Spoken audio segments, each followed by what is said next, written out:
Entonces se hace necesario en ese principio que grandes seres, nosotros los llamamos Mahatmas. Maha en sánscrito quiere decir grande y Atma, alma, un alma grande. Ese es el significado de esa palabra en sánscrito.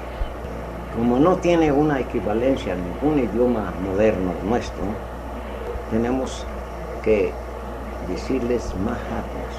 Pero ellos han dicho que el sánscrito fue el primer idioma que habló el hombre. Ese idioma tiene que volver a regresar otra vez, porque es un idioma científicamente completo, en su parte material, en su parte psíquica y en su parte espiritual. Cada palabra, cada letra tiene su equivalencia en sonido, en color y en vibración.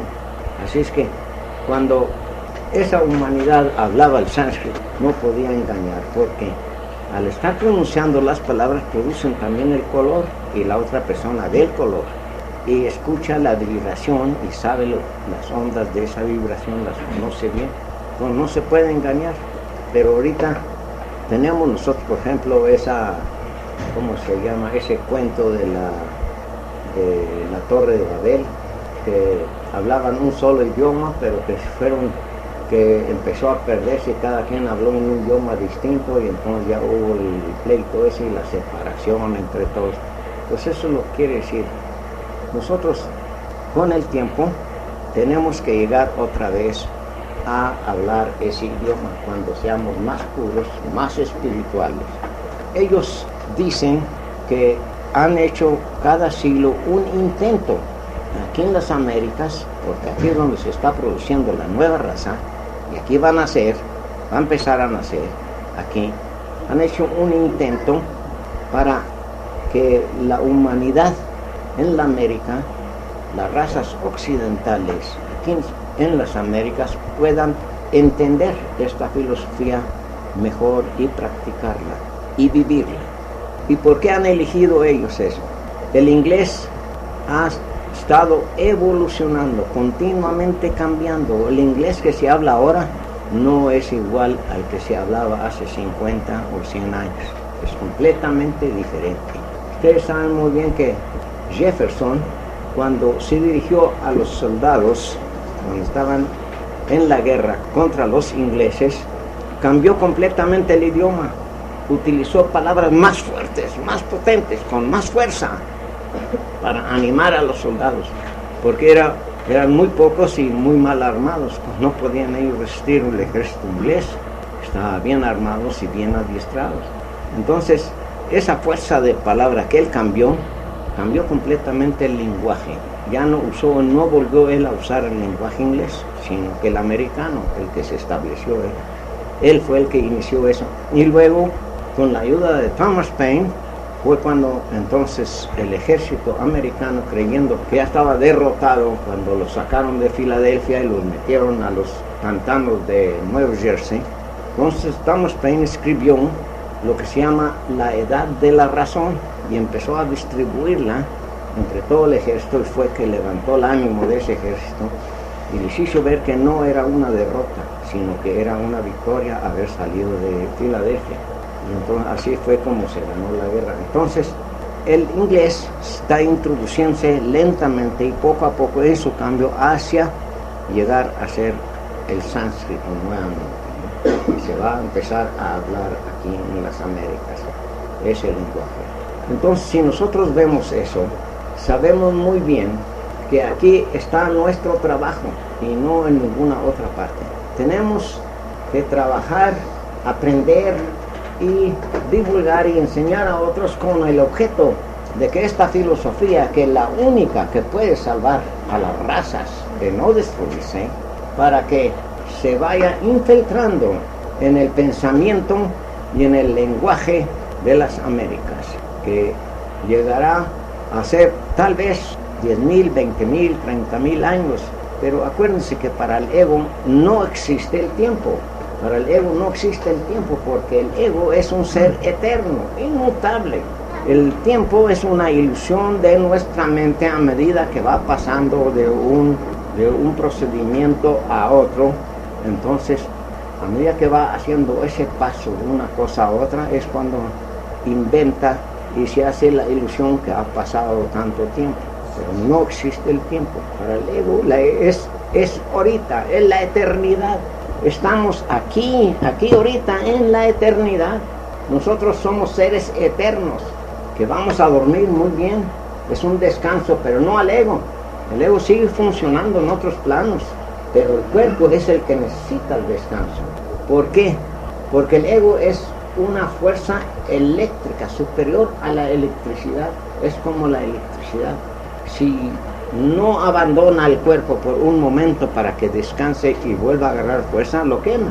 Así como esa luz, la resistencia de los filamentos de ese foco están resistiendo a la luz y por eso producen la luz, porque resisten a la fuerza eléctrica y producen la luz. Pero llega el momento en que si le ponemos más fuerza y la dejamos prendida más tiempo, entonces ya no aguanta más y la quema. Así en nuestra vida, la vida es como la corriente eléctrica. La vida está usando este cuerpo y lo está continuamente gastando. Pero llega el momento en la noche en que el cuerpo ya no puede resistir, porque creemos que ya estamos agotados y que ya no tenemos vida.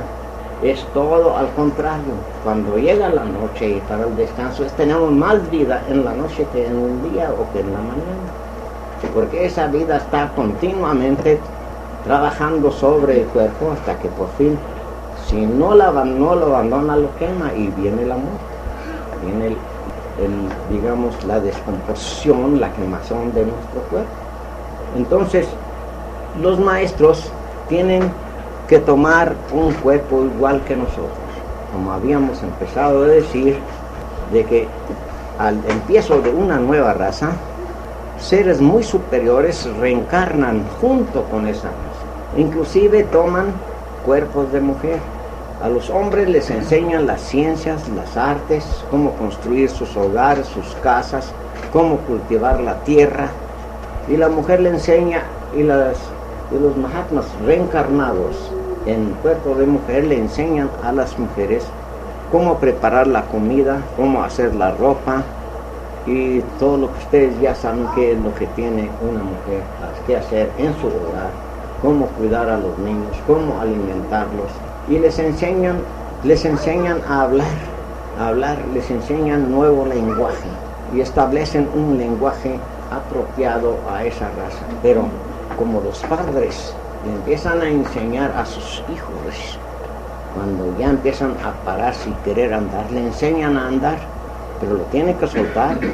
Ya cuando ellos creen que ya pueden andar sin que sean apoyados, los sueltan para que puedan andar por sí mismos, aunque lleven golpes. Pero si no los sueltan, nunca llegarán a aprender por sí mismos. Así también esos grandes maestros, después de haber establecido los primeros pasos para esa humanidad, los abandonan, se retiran, pero no completamente, dejan a otros inferiores a ellos en su lugar. Y luego esos otros vuelven a abandonarla y dejan a otros más inferiores hasta que por fin esa humanidad pierde todo lo que se les había enseñado al principio.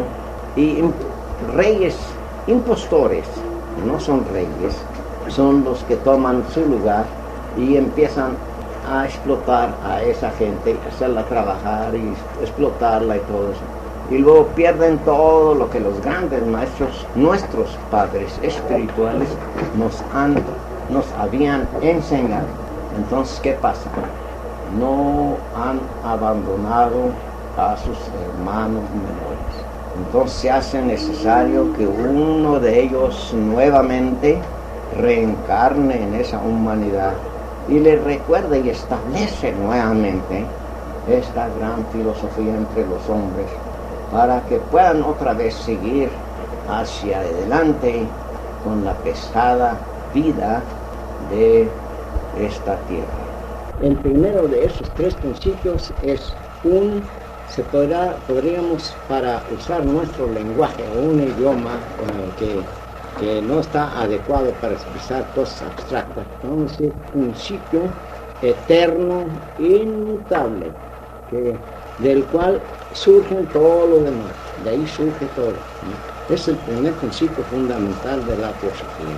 Y así fue como está expuesta en la exposición de los tres principios fundamentales sobre la teosofía, ¿no? De la cual la sociedad teosófica fue fundada sobre esos tres principios fundamentales, ¿no? Y lo que nosotros aquí tratamos de aprender también cuáles son esos tres principios. Primero establece el principio fundamental, es a través del cual todos los seres y los mundos y los planetas y los astros han surgido de allí. Entonces, si nosotros usamos la ley de analogía y correspondencia, podemos decir que cuando empieza a amanecer y el sol empieza a extender sus primeros rayos, vemos que el sol amanece de repente, así como una explosión. Y vamos a usar las leyes de analogía y correspondencia, que quiere decir que por lo que sabemos, lo pequeño que sabemos, lo que sabemos de parte de abajo, podemos entender lo más superior, lo más alto. Todo es similar, por eso es la ley de analogía y correspondencia que dijo Cristo, cuando tal como es arriba es también abajo, tal como es arriba es abajo. Eso no quiere decir que sea exactamente igual, pero eso es similar. A través de esa ley de correspondencia y analogía podemos entender lo superior. Ya ve que el sol empieza poco a poco a aparecer, ¿no es así? También el mundo tiene sus días y sus noches. Todo el universo tiene sus días y sus noches. Todos los demás días y noches que nosotros conocemos son réplicas en miniatura de todo eso. Esos días y noches de Brahma, que se llaman en sánscrito los días y noches de Brahma, quiere decir que son apariciones del universo y otra vez desaparición de ese universo. Cuando viene la gran noche de Brahma, fíjense en los términos que se usan. Brahma y universo manifestado, y los días y las noches son del universo manifestado. Pero a Brahma, eso del cual surgen todo eso y que no conocemos, pero a través del conocimiento y a través del estudio y a través de muchos días, podemos decir, o muchas noches, o muchas encarnaciones, miles de encarnaciones, podemos llegar a realizar eso. A Brahma quiere decir más allá de Brahma, y las noches y los días son de Brahma, pero a Brahma no tiene ni día ni noche, es lo eterno, inmutable. Entonces, a través de esas manifestaciones de idas y vueltas, es lo que se llaman los grandes días los días y noches de Brahma. Ahora vamos a ver en nosotros. Nosotros tenemos nuestras noches y nuestros días, ¿no es así? ¿De quién es la noche y de quién es el día? ¿Qué es lo que tiene que descansar? ¿Nosotros o el cuerpo? Nosotros usamos ese cuerpo. Nosotros usamos todos los instrumentos que tenemos que equivalen a los instrumentos que existen en todo el universo, porque son iguales. ¿Por qué?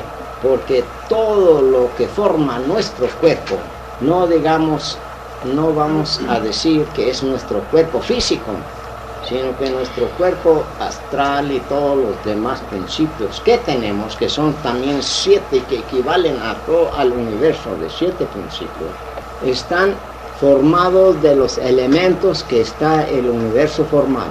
Por eso podemos conocer el universo, porque está en nosotros. Si no estuviera en nosotros, no podríamos ver ningún planeta, nada fuera de nosotros, nada de lo que hay en el universo lo podríamos ver. Lo vemos porque están en nosotros. Si ustedes agarran, por ejemplo, un globo y lo ponen lo sincronizan o lo ponen a forma de que ustedes pueden ver las estrellas y todo el firmamento, lo pueden ver dentro de ese globo. Ahí está. Pues nosotros somos ese globo porque reflejamos todo el universo. Si no, no podríamos conocer nada. Si no tuviéramos relación con el universo. y unidos al universo a través de esos elementos, no podríamos conocer el universo. Ahora, si vamos a dormir, ¿quién es el que duerme? ¿Descansa quién? Descansa nuestro cuerpo, primero. Y luego los otros principios que también tomaron parte en la actividad de nuestro cuerpo. La mente tomó parte. No podemos utilizar nuestra mente si nuestro cuerpo está dormido. Mientras estuvo activo nuestro cuerpo, tuvimos que usar nuestra mente, tuvimos que usar nuestros deseos, tuvimos que utilizar todos los poderes que tenemos para poder vivir aquí lo mejor que podemos. Claro es que muchos de nosotros vivimos en 1 o 2 o 3 principios a lo sumo, y más bien vivimos en el principio del deseo, el principio cámico, y no salimos de ahí, porque queremos esto, deseamos tener esto, y luchamos y hacemos que nuestros cuerpos luchen para obtener esos deseos, ¿no? Entonces, ¿qué es lo que duerme? Lo que descansa es el cuerpo. Lo que descansa, aparte también, el cuerpo astral. Descansa nuestro principio del deseo. Y nuestra mente. Todos esos componentes de nosotros, de nuestro instrumento, tienen que descansar, porque si no se quemaría. Si permaneciéramos nosotros dentro de ese cuerpo, no duraría nuestro cuerpo mucho tiempo, se quemaría instantáneamente, porque nuestro cuerpo es de luz. Entonces, eso que no duerme y que no descansa, ¿a dónde está? Se va a su plano, al plano superior, plano universal. Ahí se une con el todo provisionalmente. Eso no descansa, eso no tiene por qué descansar, porque no se agota. Cuando llega el otro día de nuestra actividad, vuelve a tomar posesión de sus instrumentos. ¿Podemos conocer qué es eso? Si no podríamos conocer que eso no tiene objeto estudiar, no tiene objeto venir aquí a reunirnos y a perder nuestro tiempo en niñerías.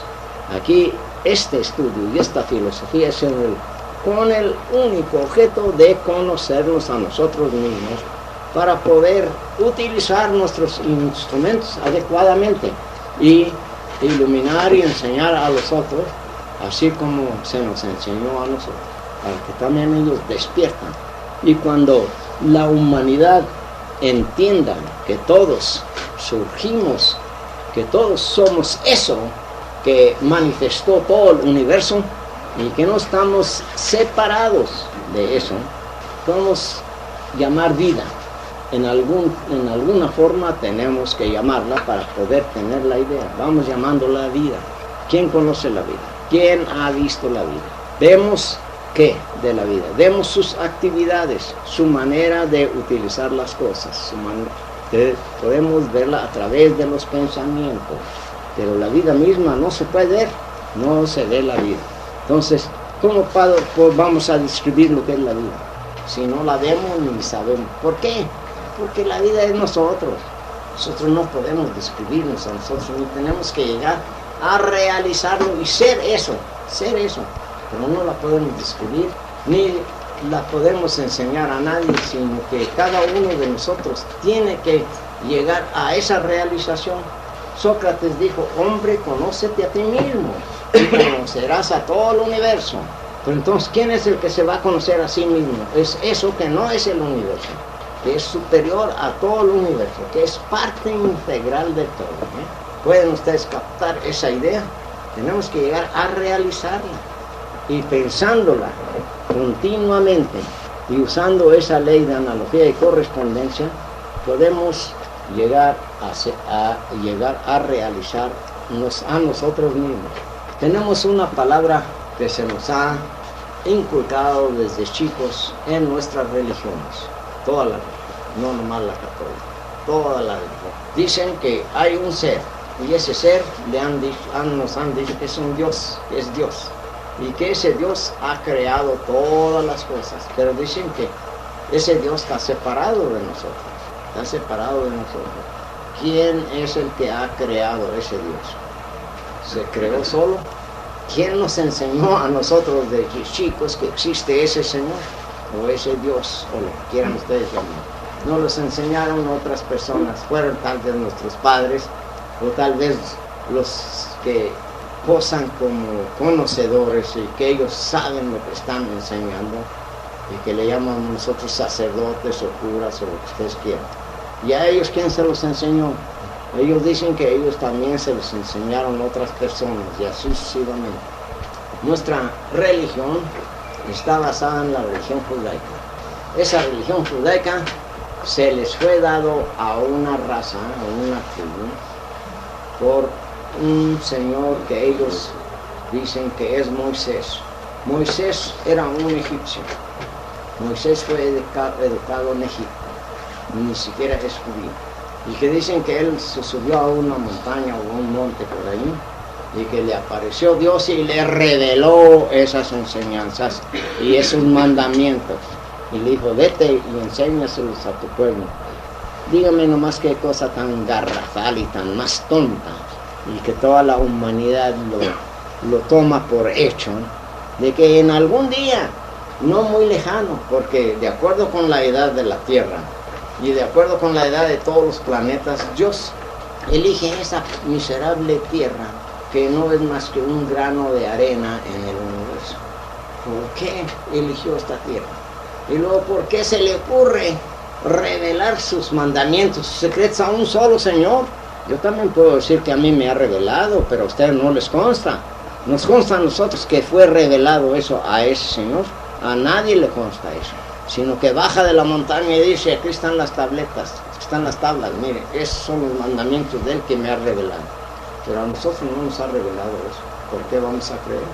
Se fija cómo tenemos esas ideas tan falsas y tan tontas, que no nos ponemos a pensar cómo puede ser eso. Y eso que es principio fundamental del cual surgen todos los universos.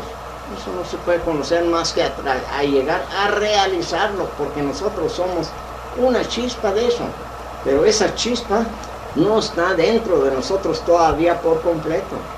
El objeto de este estudio es con el objeto de hacer que nuestros cuerpos sean más translúcidos, más porosos.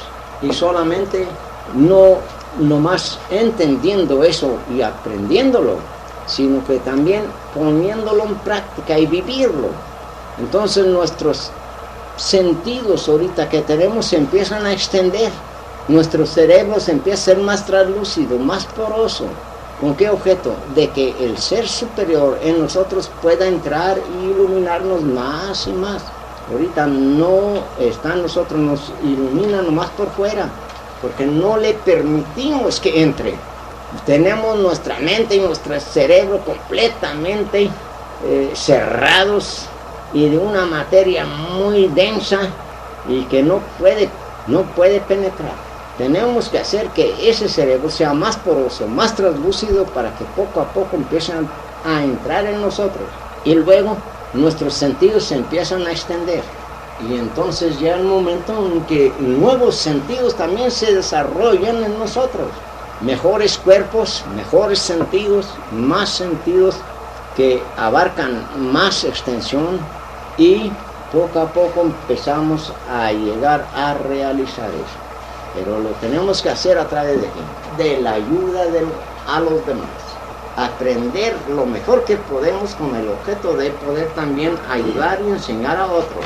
Porque teosofía quiere decir altruismo puro.